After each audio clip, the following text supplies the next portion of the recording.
This is a message to Democrats, the leadership, Pelosi, Schumer, Joe Biden, and all the former contenders for president. We know you're scared and angry, and we all know why. A crime family has seized control of our country by exploiting a long-standing weakness, a weakness that we can correct and have to if we hope to make it through this. In 1963, Martin Luther King showed us exactly how to overcome the plagues of our nation: racism, brutality, extreme poverty, and wars fought by the poor for the rich. Dr. King identified the great stumbling block in the stride toward freedom and those who build dams against social progress with whom he was so gravely disappointed. He called them by their name: white moderates. Now, this is a conversation we don't like to have in public. But as Williamson said on the debate stage, to defeat a big lie, we must be the big truth. To defeat those completely unable to admit fault, we must self-correct and take a fearless inventory. While law enforcement has always been used to terrorize the targets of white supremacists, it's white moderates who passed the largest crime bill in history, who increased drug penalties and cocaine to crack disparities, inflated the numbers of police and prison cells by 100,000, and invented 60 new reasons for the death penalty. It was under President Clinton that war machinery, weapons, and armor spilling over the edges of our overflowing military budgets were recklessly given to police officers who wage a war on drugs with the same tactics and savage cruelty as our recent occupations of foreign countries. White moderates and supremacists, together policing the terrorized for a terrified ruling class. And when so many voices were begging our government loudly and clearly to listen to reason, it was white moderates who voted for the Iraq War in enough numbers to make it a reality, which killed 500,000 innocent people for material conquest. The deals that white moderates have been making with white supremacists have been a Faustian bargain since the very beginning. Deals with the devil. White moderates signed on the dotted line in 1776, when they conceded that freeing African slaves would not be a part of any revolution for freedom. They signed on the dotted line in 1787, when they gave that electoral college and 2 senators each to the southern white kingpins, allowing them to expand their empires of forced labor and human trafficking. And they signed on the dotted line in 1865, when after our brutal civil war over slavery, they just gave the slave patrol a new name, allowing them to drag our black brothers and sisters, mothers and sons, back into jails and back into forced labor.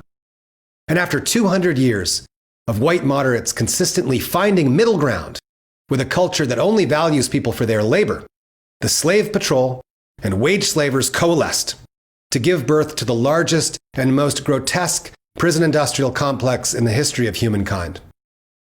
And now, after millions of us have once again taken to the streets, as we've done decade after decade, calling for an end to the madness, what's the white moderate response?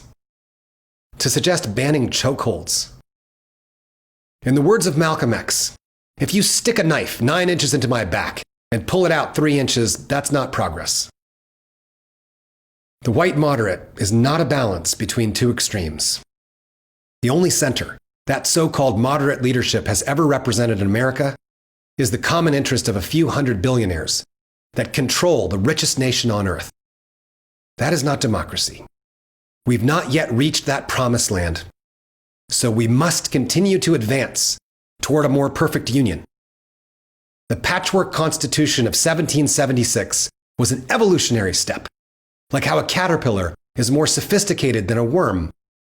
But aristocracy is not democracy, and the caterpillar does not so romanticize its past that it denies its natural right to take flight. And neither should we romanticize the belief system of 18th century feudal lords, like our founding father, James Madison, who was not at all in favor of democracy. The mission for the government that he created was to, quote, protect the minority of the opulent, to protect the rich from the poor. That is a low and uncivilized ideology that should have expired centuries ago, which was also part of their vision. Thomas Jefferson said it like this: no society can make a perpetual constitution or even a perpetual law. The earth belongs always to the living generation, Every constitution, then, and every law naturally expires at the end of 19 years. That's Thomas Jefferson. According to the author of the Declaration of Independence, our Constitution expired in 1808. Even a guy who kept over 600 human beings in forced labor camps, even he believed in progress. The U.S. Constitution as it exists today is not a democratic enough document to allow us admission into the EU. That's how behind the times we are. There's a word Democrats need to embrace: democracy. It comes from Greek, demos kratia, and it means people rule. Before he was assassinated, America's most prominent and important freedom fighter in modern history, Martin Luther King, gave us our next step. He called for the entire weight of the nonviolent movement to bear down on Washington and demand the nation's wealth be invested in us, the nation's people. This isn't just about human rights. This is about fulfilling our human obligation to one another. And of course that means healthcare and education and housing.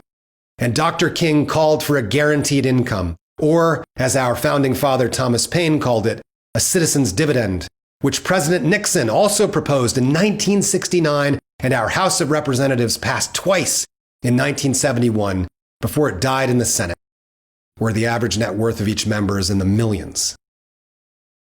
None of what Dr. King ever prescribed was radical. Our reaction to it has been radical. And we see the proof right in front of our eyes. We have to accept reality. We live in an extremist society that's coddled and enabled violent white supremacists for centuries. And the modern heirs to that confederacy have made clear their objective is the end of democracy. They worship idols of wealth and power. They use fear and lies to control the people. And that's not just their weakness, it's a suicidal belief system. Now, you've positioned yourselves as our only defense. You control the House and nearly half the Senate. You have the truth and the vast majority of America behind you. And that should make you undefeatable. So we don't want to hear you pointing the finger, blaming Republicans anymore, threatening us with Trump as our punishment if we don't turn out for you this November. What is that? A protection racket. It's unworthy of you. There's nothing threatening about an illiterate country club golfer with dementia who's so unpopular he could never win a fair election. No. The reason you've been so weak for so long isn't Republicans. It's because you're compromised. You remember when you had an impeachment hearing and stood up to tyranny, but only when it slandered Joe Biden's family name? That's why we didn't flood the streets. It wasn't about us. It was about you. As long as your battle remains monarchy versus aristocracy, there's no hope for democracy. In 100 years, organized human life is going to be gone from the earth, suffocated by our own greed and arrogance. This is a message to the aristocracy, white moderates. This isn't revolution. It's evolution, and our survival depends on it. So be worthy of the name Democrat and its purpose, people rule. When the head of a crime family is using the crisis of a lethal pandemic, ripping through the country to plunder our treasury, is blocking a federal response to the virus killing countless people just to weaken the political power of our nation's cities, and is using the tactics, the language, and the instruments of war against us, the American people, you don't keep handing him our money, or our grandparents, or our children's money. Follow his lead and freeze his funds. They aren't his anyway. They're ours. You have the power of the purse, well established in the Constitution. A third of you are lawyers. You can figure it out. The military occupation of Portland, groundwork for overturning elections. We can't wait for November. The time for action is now. We just watched you demonstrate your capacity for coordination and unity when you all dropped out to defeat Bernie Sanders and endorse Joe Biden. And then we watched Bernie turn around and do the same thing. So unify for the immediate arrest and prosecution of any state actor who's murdered a US citizen. And start rolling out the scientific response to the pandemic with the full might of your wealthy donors and corporate donors now.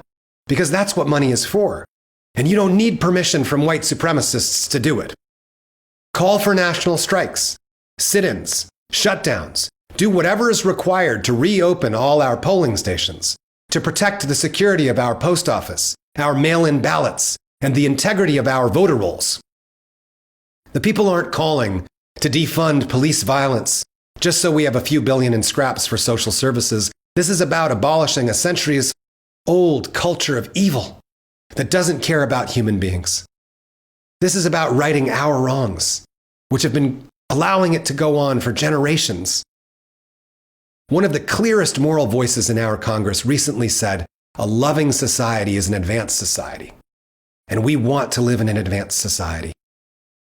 The truth is, you have nothing to fear. You don't need to compromise with white supremacists anymore, because white is not our tribe. The roots of democracy stretch all over our earth. One person, one vote wasn't just the rallying cry of John Brown and the white freedom fighters who fought slavery alongside our black brethren.